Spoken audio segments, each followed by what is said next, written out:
ቅዱስ ገብርኤል ከኛ ጋር ከሆነ የማናልፈው ወንዝ የለም።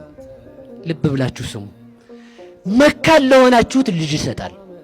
እንጀራ ለሌላችሁ እንጀራ ይሰጣል። ደንቆሮ ለሆናችሁት ምስጢር ይገልጣል። ለማን እንደገለጠ? ለዳንኤል።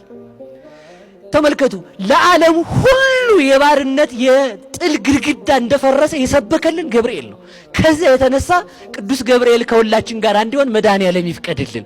ገብርኤልን ስንጠራ ማንን እንጠራለን? በሉ እግዚአብሔርን በሉ እንጂ። ገብርኤል ማለት አምላክም ሰውም ማለት ነው። እስኪ በሉ አንዴ፣ አምላክም ሰውም። እስኪ በሉ አምላክም በሉ ሰውም። ስለዚህ ገብርኤል ለብስራት የተመረጠበት ምክንያት ምንድን ነው ካላችሁ፣ አምላክም ሰውም የሚል ስም ስለያዘ አምላክም ሰውም የሆነ ማንን ሰበከ? ክርስቶስን። በሉ አውጡ እጃችሁን። አሁን ከየት አትርቁም? ከውሃ ዳር በሉ ሁላችሁም። አርቅም። ከየት አትርቁም? እንግዲህ ቅዱስ ገብርኤል ወዴት ነው የሚመጣው? ወደ ውሃ ዳር በሉ እንጂ። ወዴት ነው የሚመጣው? ውሃ ልትቀዱ ስትሄዱ ማን ያገኛቸዋል?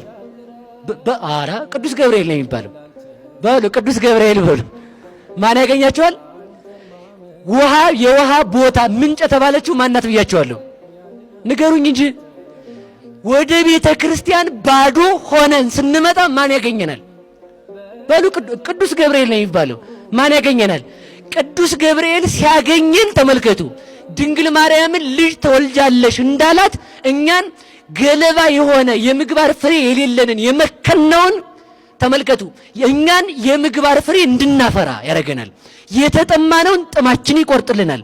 ላጣነው ነገር ሁሉ በጎደሏችን የሚመላልን ቅዱስ ገብርኤል ነው።